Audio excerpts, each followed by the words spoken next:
মা হচ্ছে এবার শ্বেতা ভট্টাচার্য। বিস্তারিত জানতে ভিডিওটি দেখুন। জি বাংলার অন্যতম জনপ্রিয় ধারাবাহিক কোন গোপনে মন বেসেছে গল্পের মুখ্য চরিত্রে রয়েছেন শ্বেতা ভট্টাচার্য এবং রণজয় বিষ্ণু। শুরু থেকেই ধারাবাহিকের পছন্দের জুটি শ্যামলী এবং অনিকেত। মাঝে মেগার টিআরপি রেটিং কমে যাওয়াতে ফের গল্পে টুইস্ট আনতে গল্পে চরিত্রের মুখ বদলের সিদ্ধান্ত নিলেন নির্মাতারা। গল্পের আকর্ষণ আনতেই এবার শোনা যাচ্ছে ধারাবাহিকে ফিরে আসছে কিঞ্জল।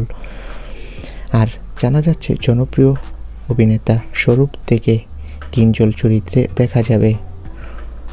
তবে এরই মাঝে আরও একটা সুখবর জানা গেল, এবার নাকি সিরিয়ালে মা হতে চলেছে শ্যামলী মানে অভিনেত্রী শ্বেতা ভট্টাচার্য। হ্যাঁ বন্ধুরা, তেমনই আভাস মিলছে। গল্প নাকি আরও ধামাকাদার হবে। একদিকে কিঞ্জল ফিরছে, অন্যদিকে শ্যামলী মা হবে। গল্প তো জমে ক্ষীর। তো বন্ধুরা, তোমরা কে কে এই চমকটা কোন গোপনে মন বেসেছে ধারাবাহিকে দেখার জন্য মুখিয়ে রয়েছ কমেন্ট করে জানাও। আর আমাদের চ্যানেলটি সাবস্ক্রাইব করে পাশে থাকা বেল আইকনটি বাজিয়ে রাখো। ধন্যবাদ সকলকে।